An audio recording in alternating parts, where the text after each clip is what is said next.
바다가 없는 나라가 항구 하나를 얻기 위해 전쟁을 선택할 수도 있을까요? 2026년 인구 1억 3,500만 명의 에티오피아를 둘러싼 동아프리카의 긴장감이 빠르게 높아지고 있습니다. 해상 출구를 확보하려는 에티오피아와 이를 막으려는 주변국들의 이해관계가 정면으로 충돌하면서 한때 평화협정으로 봉합됐던 갈등은 다시 수면 위로 떠오르기 시작했습니다. 평화협정으로 끝날 줄 알았던 갈등은 왜 10년도 채 지나지 않아 다시 살아난 걸까요? 국제사회는 왜 에티오피아가 또 한 번 무력 충돌을 준비하고 있는 것 아니냐고 우려하는 걸까요? 1962년 에티오피아 제국은 홍해를 차지하기 위해 에리트레아를 강제로 합병했습니다. 제국 땅을 빼앗긴 에리트레아인들은 즉각 무장 독립군을 조직해 치열한 독립전쟁에 돌입했습니다. 설상가상으로 1974년에는 에티오피아 내부에선 공산주의 군부가 쿠데타를 일으켰고 맹기스투가 정권을 장악하면서 비극은 더욱 커졌습니다. 독재 정권은 수많은 자국민의 목숨을 앗아갔고 이에 맞서 에티오피아 내부에서도 티그라이 반군을 비롯한 여러 저항 세력이 들고 일어났습니다. 에리트레아 독립군과 에티오피아 반군들은 공산 독재 정권을 무너뜨리겠다는 공동의 목표 아래 손을 잡았습니다. 이어 30년에 걸친 전쟁은 마침내 1991년 에티오피아 독재 정권이 무너지면서 막을 내렸습니다. 하지만 2년 뒤인 1993년 역사상 가장 의외의 장면이 펼쳐졌습니다. 새로 들어선 에티오피아 정부가 자국의 유일한 해안선을 떼어내겠다는 에리트레아의 독립을 아무런 무력 충돌 없이 승인한 것입니다. 인구 1억 명이 넘는 나라가 바다를 잃고 세계 최대의 내륙국 가운데 하나가 될 것이 분명했음에도 말입니다. 에티오피아의 이러한 결정은 새 정권이 에리트레아의 독립 요구를 막아설 여력과 명분이 없었다는 점과 아사브항을 영구적으로 세금 한 푼 없이 자유롭게 쓰게 해주겠다는 에리트레아의 약속을 믿은 결과였습니다. 그렇지만 이 약속은 불과 5년 만에 뒤집히고 말았습니다. 1998년 지도에 제대로 표시조차 되지 않던 국경마을인 바드메에서 예상치 못한 갈등이 벌어졌습니다. 분리 독립 당시 국경선을 명확히 확정하지 않은 채 문제를 넘겨버린 안일함이 결국 양국 군대 사이에 작은 총격전을 불러온 것입니다. 하지만 이 충돌은 곧 전면전으로 번졌고 불과 2년 만에 약 10만 명에 달하는 사망자를 남겼습니다. 2000년 국제사회의 중재로 전쟁은 멈췄습니다. 이후 유엔의 지원 아래 네덜란드 헤이그에 설치된 에티오피아 에리트레아 국경위원회는 바드메를 에리트레아 영토라고 최종 판결했습니다. 그럼에도 에티오피아는 이 판결을 받아들이지 않았습니다. 군대 철수 거부에 격분한 에리트레아는 사실상 에티오피아의 목줄이었던 아사브항을 전면 봉쇄하며 모든 교역을 끊어버렸습니다. 이후 양국은 무려 20년 동안 국경을 폐쇄한 채 군대를 대치시키는 냉전 상태에 들어갔습니다. 2018년 새로 집권한 에티오피아의 젊은 총리 아비 아흐메드는 취임 직후 파격적인 선언을 내놓았습니다. 국제법정의 판결을 전격 수용해 20년 동안 점령하고 있던 분쟁 지역 바드메를 아무 조건 없이 에리트레아에 반환하겠다고 밝힌 것입니다. 그는 곧바로 에리트레아 수도를 찾아 독재자 아프에르키 대통령과 극적으로 화해했고 그 결과 이듬해인 2019년 노벨 평화상을 수상했습니다. 두 정상의 화해는 순수한 평화라기보다 공동의 적을 제거하기 위한 전략적 이해관계에 가까웠습니다.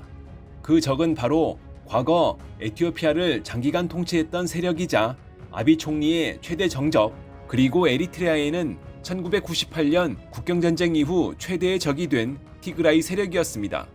2020년 티그라이 내전이 발발하자 양국은 기다렸다는 듯 연합군을 결성해 티그라이를 함께 공격했습니다. 그렇지만 양국의 동맹은 오래가지 못했습니다.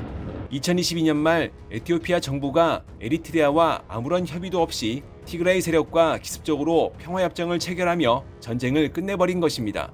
티그라이의 완전한 괴멸을 원했던 에리트레아는 에티오피아가 등을 돌렸다며 강하게 반발했고 결국 2018년의 평화는 불과 4년 만에 다시 무너지고 말았습니다. 한편 1998년 에리트레아와 전쟁이 터져 내륙국이 되어버린 에티오피아가 이웃국가 지부티항에 국가의 명운을 걸기 시작한 건 아사브항이 하루아침에 폐쇄된 직후부터였습니다. 당장 먹고 살기 위해 선택했던 지부티항이라는 임시 방편은 지난 25년 넘는 세월 동안 에티오피아의 목을 조르는 거대한 족쇄가 됐습니다. 오늘날 에티오피아는 수출입 물동량의 약 95%를 지부티항 하나에 의존하고 있습니다. 의존의 대가는 참혹했습니다. 에티오피아가 지부티에 지급하는 항만 이용료만 매년 2조 원이 넘었고 극심한 내전과 외환위기로 국가 재정이 악화된 상황에서 이 비용은 정부의 막대한 부담으로 작용했습니다. 여기에 안보 문제까지 겹쳤습니다. 유사시 지부티 항만이 마비되거나 양국 관계가 악화될 경우 에티오피아 경제 전체가 흔들릴 수 있는 구조였기 때문입니다. 2018년 에리트레아와 화해하면서 옛 항구를 다시 사용할 수 있으리라는 기대도 동맹이 무너지면서 산산이 깨졌습니다. 결국 에티오피아의 인내심은 한계에 다다랐습니다. 아비 아흐메드 총리는 정권의 생존과 경제적 돌파구를 찾기 위해 가장 위험한 카드를 꺼내들었습니다. 2023년 그는 1억 명이 넘는 국민이 이러한 지리적 감옥 속에서 살아갈 수는 없다며 홍해로 향하는 항구를 확보하겠다고 선언했습니다. 이어 2025년에는 바다를 포기하는 것은 이미 죽음을 받아들이는 것과 다름없다며 주변국을 향한 압박 수위를 더욱 높였습니다. 이 강경한 선언은 주변국들을 즉각 자극했고 동아프리카의 화약고에는 다시 거대한 불씨가 던져졌습니다. 내륙국을 벗어나기 위해 에티오피아가 가장 먼저 떠올린 목표는 명확했습니다. 바로 과거 자신들의 영토였지만 지금은 에리트리아의 땅이 된 홍해의 관문 아사브항이었습니다. 아사브항은 에티오피아의 수도 아디스 아바바와 에티오피아 내 주요 경제권에서 가장 가까운 홍해 항구입니다.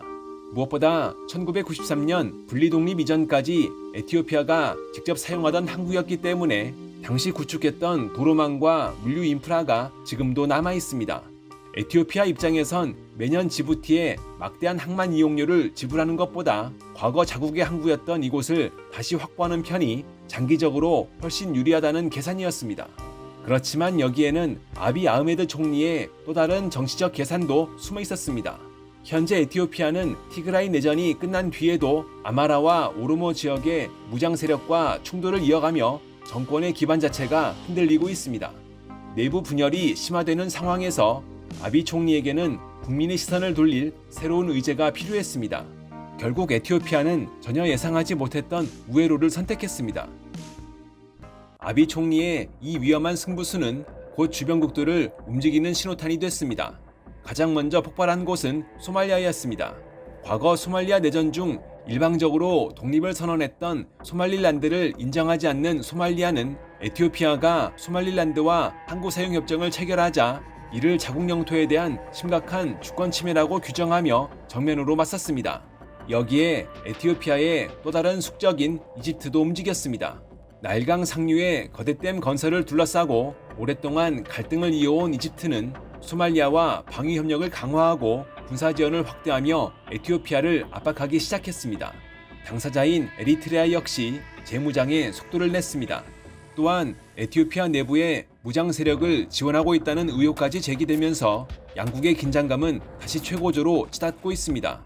2026년 현재 양국은 국경 일대에 대규모 병력을 집결시키며 국제사회가 또 한 번의 무력 충돌을 우려하는 상황을 만들고 있습니다. 결국 에티오피아는 바다를 얻기 위해 움직일수록 오히려 사방에서 포위되는 역설적인 입장이 됐습니다. 과연 에티오피아는 홍해로 향하는 길을 찾게 될까요? 아니면 그 길을 찾으려다 국가의 미래마저 잃게 될까요?